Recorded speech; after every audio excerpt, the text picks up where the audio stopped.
Okay, we are live. Give me just 30 seconds. Okay.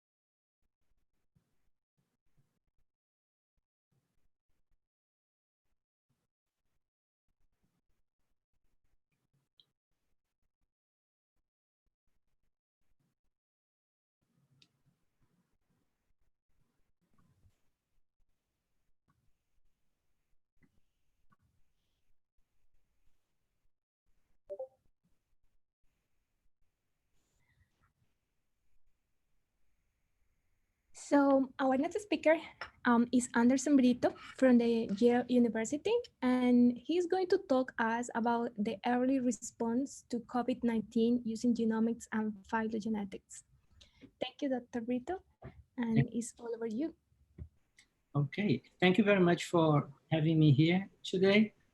So I'm going to talk about the work being done by the Global Lab over the past 4 months during this early response to COVID-19 using genomics and also phylogenetics. I would like to start by giving you guys an overview about the timeline of the spread of the new coronavirus all the way from China to Connecticut, which is our area of study. So basically, once this virus is spread from China, it was just a matter of a few weeks for it to reach many countries and many continents as well. The first case that was detected in the US was associated with a traveler that came from abroad, and that case was detected in mid-January. By that time, the fact that the virus was for the first time detected in the US, it sparked an alarm, and the US government started to basically enact lots of travel restrictions from China first, then from also Iran, and later on from Europe. But by the time when the travel restriction was enacted for flights coming from Europe, we already detected local community spread of the virus within the US territory by late February. And later on, by early March, we detected the first case of the virus in Connecticut, meaning that the virus is spread all the way from the West Coast to the East Coast. So by that time, even before the first case of COVID-19 was even detected in Connecticut, Yale launched its SARS-CoV-2 surveillance initiatives, which are basically a multidisciplinary consortium where many Yale laboratories based at the Yale School of Public Health, at the Yale School of Medicine, and at the Yale New Haven Hospital, they basically joined forces to implement medical and public health actions against the coronavirus. The contribution from the Global Lab was mostly based on researches related to genomics and phylogenetics, but also science communication. And during this talk, I will be basically explaining you our activities in these three main branches of research. So let's start by the genomics branch of our research. Our initial contribution came from testing a potential COVID-19 samples that were collected in our local hospital, the Yale New Haven Hospital. And right at the beginning of this epidemic in Connecticut, our team were basically working day and night to process samples, to extract RNA from these samples, and to also do a quantitative PCR to detect the virus in those samples. Such samples were basically coming from local residents, and also from healthcare workers that were being tested basically every week. And this work was done by a large group of researchers that are depicted here. We have master's students, PhDs, postdocs, and also the leader of our group, Dr. Nathan Gruber. All of them were involved in these steps of sample processing. And during this step, we had a question about how sensitive and how efficient the primer probes being used all over the world were. And to do that, we decided to compare the level of sensitivities of these primer probes by selecting the 9 available primer probe sets by early March. And this was a research led by Dr. Chantal Vochels from our group, and she and other collaborators basically compared these 9 primer probe sets, and they found out that except for one primer probe set, which was not really designed to detect SARS-CoV-2, but actually SARS-CoV-1, that one was not very sensitive, but all the others, they had comparable levels of sensitivity at detecting the virus. We also compared the levels of sensitivities of primer probe sets being used in the United States, the CDC N1 and N2. And we found that they have similar, they are able to provide consistent results, and results which are sensitive enough to prevent false negatives. This research was basically done through March and April, and as soon as we got the final results, it was available on medRxiv, and a couple of weeks ago, it was published on Nature Microbiology.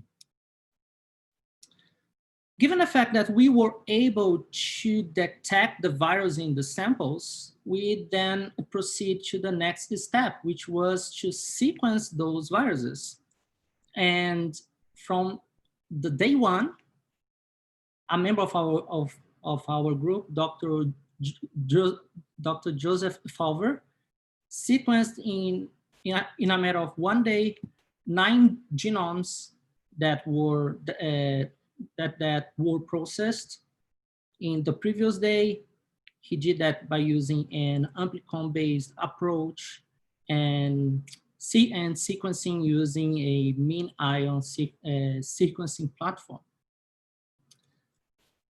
At this point, we had 9 genomes available, and we decided to use phylogenetics to answer some basic questions, like, for example, where were those viruses from? So we did that by using next strain. That was a topic of the previous talk. We used that to review the origins of the early introductions of the viruses in Connecticut. We did this analysis with the help of Emma Hodcroft, which is a member of the NextStrain team. And by doing a rapid phylogenetic analysis using these 9 viral genomes, we detected that the viruses that first were invading Connecticut, let's say, they were from most likely from Washington state, which was the first state in the US to be hit by this epidemic. By this epidemic. So 8 of the genomes were somehow related to genomes sampled in Washington state as well. And one of them were had Europe as the most likely origin. This scenario that is being shown here dates back from like mid-March, around mid-March. And as soon as we found out that the virus that a lineage of a virus that was spreading in the West Coast is now detected also in the East Coast, we made this result available on medRxiv as well to basically provide this very valuable information that the virus is spreading in the U.S. territory, basically. And this research is now published on Cell. Still, as part of this research, we had another question. We wanted to basically estimate which region of the world at that time in early March was posing more risk of viral introduction into the northeastern US. To do that, we use 2 data types. So basically we use epidemiological data and also travel data related to flights. So we collected travel information about flights from 5 domestic origins like Washington State, Louisiana, Illinois, California, and Florida, which were states that by March were the ones being mostly affected by the epidemic. And we also collected information about flights from Italy, Germany, Iran, and Spain and China, which were countries that were heavily affected by that pandemic. So by using that information, we were able to, for example, find out that by the time when the flights were banned from Europe to the US, it was already too late, because the epidemic was already highly localized in the US in such a way that the high levels of COVID-19 in the US, and also the high level of passengers traveling from coast to coast and from many other locations within the US, were already posing a much higher risk of viral spread within the US. So the enemy was at that point not an external enemy anymore. It was an internal enemy. And after sequencing those 9 genomes, we basically kept sequencing genomes week after week. At the beginning, Washington was the major source of viruses to Connecticut in like early March. But as we sequenced more and more, we started to find out that New York was becoming the main source of viruses, seeding the outbreaks in the Connecticut area. So after around 4 months, we sequenced 241 genomes, and by basically summing up the let's say evidences that these genomes provide us, we found out this pattern. This is an analysis that was done using next strain that reveals precisely high levels of introductions from the New York City area into Connecticut, and once inside Connecticut, the virus started to spread more locally by mid-March and onwards. So these are all extremely valuable information, and we found out that we have to communicate this information because they are actionable. Like policies can be made to prevent the spread of the virus, given these phylogenetic results. And what we did was to develop an online platform for sharing our results, our data, our protocol. It's also named COVID Tracker, but it's covidtrackercity.com. That's our website. In this website, you can find weekly reports about the spread of COVID-19 in Connecticut specifically. And these reports, they are written in an accessible, jargon-free way, so that our findings can be accessible to the broad audience and also to policymakers. And we also share in this website protocols and analysis pipelines as well. This platform was basically created and has been maintained by a group of talented students in our lab, Cheney, Cole, and Peter. And if you want to know more about this specific project, you can access this link or our Twitter as well. So this is just to give you an idea of the sort of content that you can find in this website.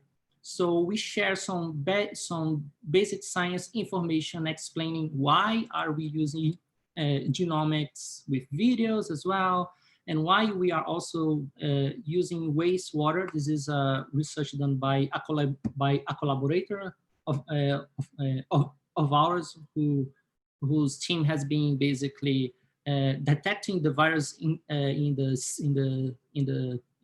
sewage every week. So we have reports about that as well. And we will also share protocols. So just to conclude, our COVID-19 research shows that collaborations involving multiple institutions such as universities, hospitals, and public health departments are essential for properly responding to an epidemic or a public health crisis of this dimension.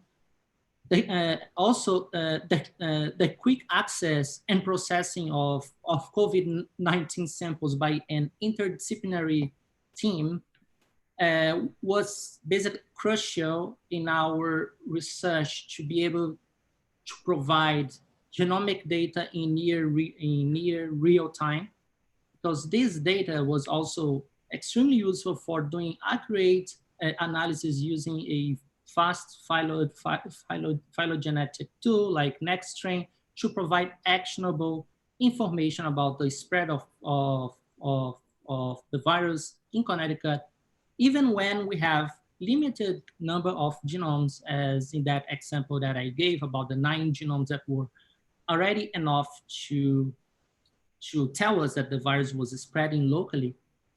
And finally, clear and accessible scientific content coming from researchers to the broad audience is essential and play an important role fighting misinformation, because we have basically 2 enemies. We have the virus and the fake news.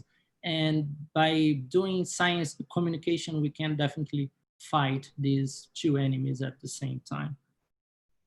So I would like to thank all our collaborators from Yale and from outside Yale as well. And if you want to know a little bit more about the research done by our group or by me, you can just reach out to me or access our websites. I think that's it. Thank you very much for the SBE organizers as well for inviting me here. And I am now open to questions. Thank you very much, Dr. Brito. And thank you for sharing with us this impressive work. We have a couple of questions, but before, I would like to remember to all of our attendees that Dr. Brito is receiving questions in Portuguese, Spanish, and English. So the first question is, how did this pandemic change your research priorities? How do you think COVID-19 will shape the future of biology? So basically, our research lab was mostly focused on mosquito-borne viruses till March. Viruses like dengue virus, Zika virus. But the kind of methodology that we use to study these mosquito-borne viruses can be easily applied to any other viruses.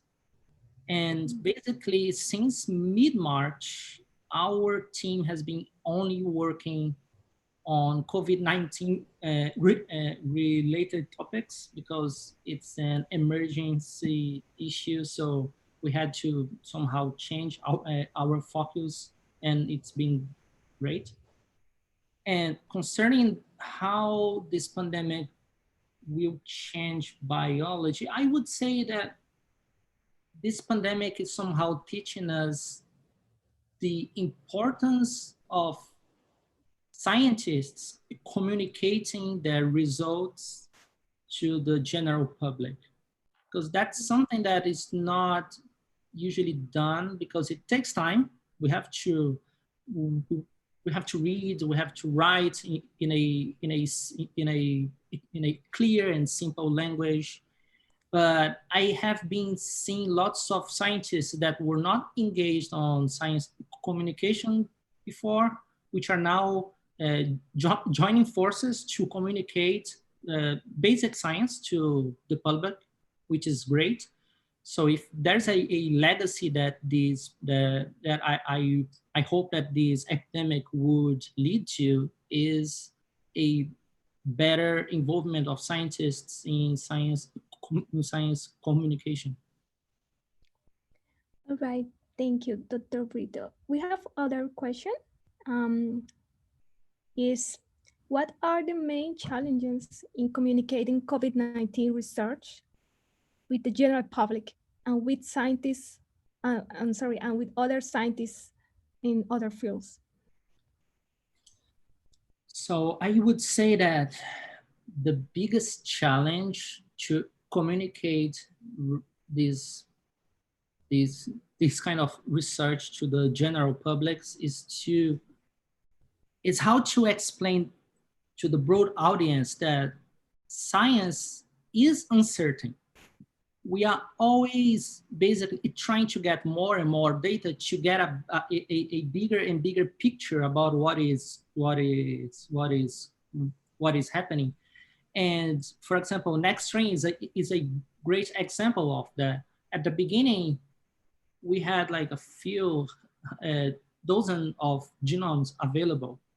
Yeah. And the scenario of viral spread was changing basically over time.